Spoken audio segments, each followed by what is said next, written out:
Muito bem, nação, estamos aqui pelo Estúdio RN. Eu sou o Beto Luquezzi e eu peço você para se inscrever no nosso canal, dar aquele like e convidar os amigos para conhecer o Estúdio RN.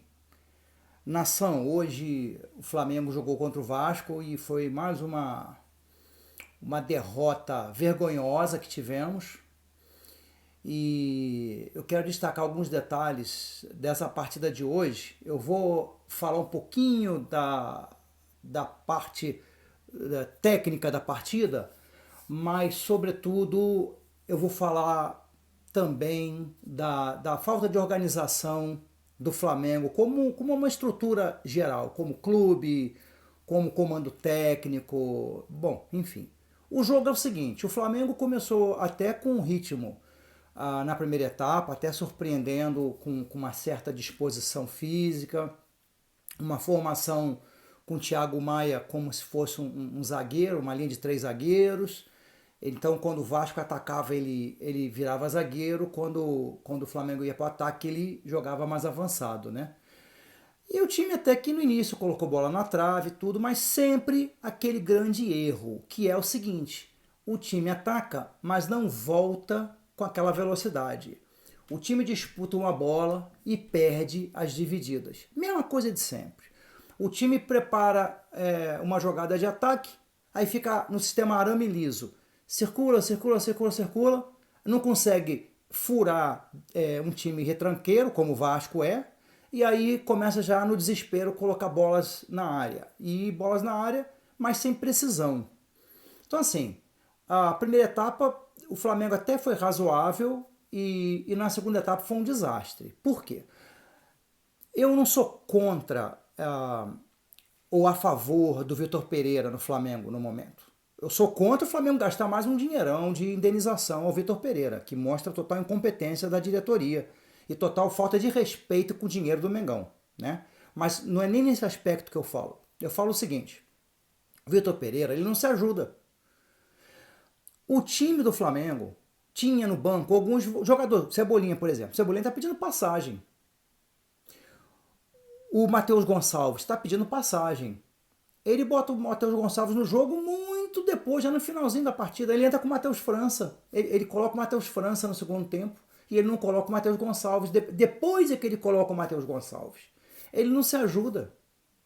Então o que acontece? O Flamengo no segundo tempo, tentando, o que acontece? Se descuida, o time já mostra mais cansaço físico no segundo tempo, porque o preparo físico está terrível, e a incompetência, além do preparo físico estar ruim, o desleixo de alguns jogadores como Davi Luiz, o próprio Ayrton Lucas, que hoje não teve bem, errou algumas bolas importantes, e o Flamengo dando mole, dando mole, dando mole, dando mole. O Vasco encontrou uma jogada, até foi um gol bonito do jogador Puma, né? Ele encontrou ali uma possibilidade e finalizou bem. Até o Santos não teve culpa. E o Santos, inclusive, é bom destacar, ele salvou a gente de tomar o segundo gol, defendendo um pênalti, o segundo que ele defende pelo Mengão, e também fez uma defesa difícil. No final do jogo, também por descuido de marcação, também por falta de atenção, por falta de competência. Bom, o que está faltando no time?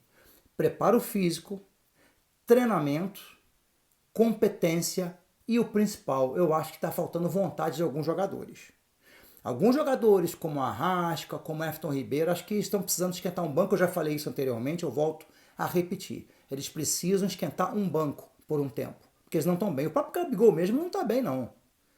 Mas aí já é uma outra situação, porque a gente não tem como repor, porque o Pedro e o Gabigol vão jogar juntos, a não ser que deixe o Pedro, mas o Pedro também não anda bem, nem tecnicamente, nem fisicamente. E tá meio baleado, né? Meio contundido. Ainda não sabemos quanto tempo Pedro vai ficar fora, né? Temos esperança do Bruno Henrique voltar, tem algumas possibilidades, mas o Flamengo... Agora eu vou passar para um outro aspecto. O jogo já falei, o Flamengo perdeu de 1-0, paciência, não mereceu ganhar, vergonhoso, perdemos para o Vasco, que foi um time que ficou na segunda divisão do futebol brasileiro por um tempão. Enfim, um time que ainda está sendo remontado e o Flamengo conseguiu perder para o Vasco, né? E mais uma daquelas derrotas que não tem muita explicação, né? O time jogou mal, incompetente, sem condições, a torcida gritando time sem vergonha e foi time sem vergonha. Mas se o time tá mal, tem uma razão, e a razão vem de cima.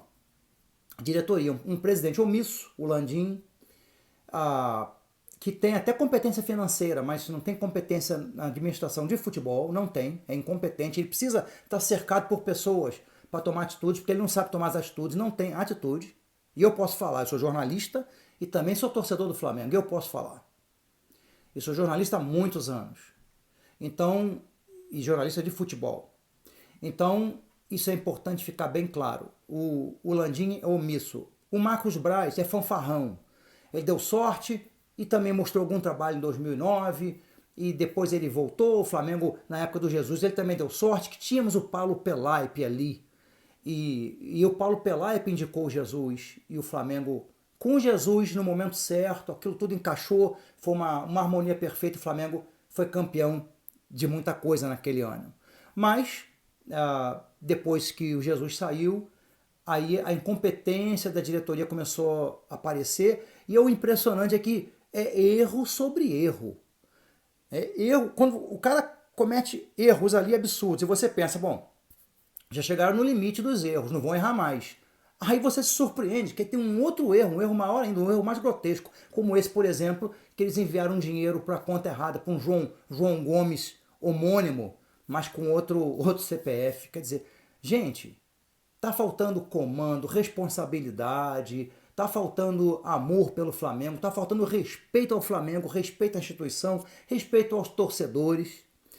Então, assim, a gente sabe que o Marcos Braz não vai sair, mas deveria sair, o Marcos Braz deveria sair, o Flamengo deveria... Ou então fica no Flamengo, porque é amigo do Landim, né? Amigo da turminha, da patota. Então contrata um profissional para o futebol, deixa o Marcos Braz ali como vice-presidente de alguma coisa, não tem problema, mas o futebol tem que ter um profissional. Juan, aquele Fabinho Soldado, que a gente não sabe dar direito o que eles fazem, tira e faz uma mudança na comissão técnica também ali. Preparador de goleiros, alguns outros preparadores físicos para ajudar o Mário Monteiro, não sei o que está precisando ali fazer, departamento médico, não sei o que está realmente, o que está em piores condições ali, porque muita coisa o Flamengo também não divulga, né? Tentam esconder, mas acima de tudo é preciso mudança. E aí eu penso que o Vitor Pereira, se ele tiver respaldo e ele tiver realmente um time, uma diretoria organizada, né? Uma base, né? Aí o cara consegue trabalhar. Agora, o cara não consegue trabalhar vindo lá de cima, se na parte de cima já está bagunçado. Então já chega lá embaixo, já tudo destruído. Então tu pode colocar o técnico que for, nesse momento, que eu acho que não dá jeito não. Eu acho que é preciso, acima de tudo, um profissional pro futebol já. Eu preferi o Paulo Pelaipe. É preciso. Então, assim, é preciso muita coragem para mudar num momento difícil. Mas eu não penso que a mudança do técnico vai ser o fator, nesse momento, que vai dar essa virada de chave, não. Eu acho que o Vitor Pereira, tirando alguns medalhões, deixando os jogadores jovens terem mais oportunidade, eu acho que esse é o caminho do Mengão. Tá bom, nação? É só um desabafo, é isso. Não tem muito o que falar hoje, perdemos, paciência, fazer o quê? E vamos ver agora o que a diretoria do Flamengo, essa diretoria incompetente, né?